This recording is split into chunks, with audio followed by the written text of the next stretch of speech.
You didn't notice, did you? You didn't notice when you pretended to be asleep in the car just to have your mother carry you up to bed for the last time. You didn't notice when you ran to the door and yelled "Daddy's home" after work and he picked you up and spun you around for the last time. You didn't notice when the rain washed away your chalk drawings on the sidewalk and you never went back out there to color hopscotch again. You didn't notice that when you dried off after you danced in the rain and jumped in the puddles, you started caring about makeup and hair getting ruined and you never went back out. You didn't notice that you hung up those plastic play phones and never opened it again. You had a real one now and it was not a toy but an addiction. You didn't notice that you put on your shoes after playing in the ball pits and you never took them off again. You didn't notice when you ate ice cream for the last time without counting calories in your head. You didn't notice when you had your last fight with your sister about who got the passenger seat before you started arguing about who got to drive the car.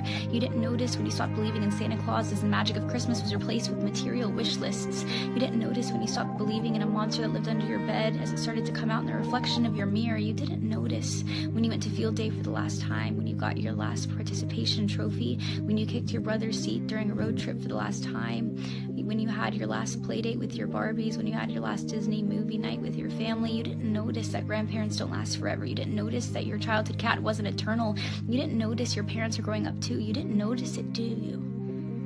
You didn't notice that you grew up, but you notice it now, don't you? You notice it every time you look in the mirror and you were shocked because your reflection doesn't look familiar. You look older, you look tired, you look like it's been centuries since you let your imagination run wild. You look like you don't even remember what it's like to be a child, and you notice that every time you look back at pictures and you notice how you were at the age that little you was always wishing for, and you notice how you never thought you would make it this far. Adulthood was as fantasy as the games you would play, but here you are, and you notice it now, don't you? The time goes by too fast.